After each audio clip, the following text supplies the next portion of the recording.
উপরে যে তিনটা তার সংযোগ হয়েছে এই সাইডকে বলা হয় হাই টেনশন সাইড। ট্রান্সফরমারের প্রাইমারি সাইডে থাকে ডেল্টা কানেকশন। এখন দেখতে পাচ্ছেন ট্রান্সফরমারের সেকেন্ডারি সাইড লো টেনশন সাইডে 4টা বুশিং আছে, 3টা ফেজ এবং 1টি নিউট্রাল। এই সংযোগকে বলা হয় স্টার কানেকশন। এখন দেখতে পাচ্ছেন একটি ড্রাম, এই ড্রামকে বলা হয় কনজারভেটর ট্যাঙ্ক। ট্যাঙ্কের মধ্যে তেল থাকে এবং ড্রামের পাশে একটি কাঁচের মতন, এটা হচ্ছে বিদারের মধ্যে সিলিকা জেল থাকে।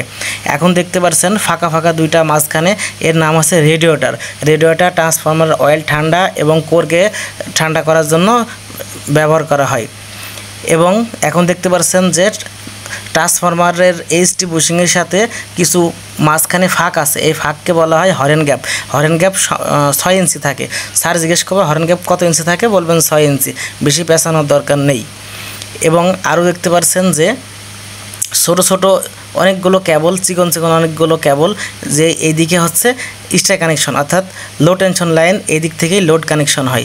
এই জন্য এখানে অনেকগুলো তার, আর অনেকগুলো তার থাকা মানেই সেটা লো টেনশন লাইন, অর্থাৎ ট্রান্সফরমারের সেকেন্ডারি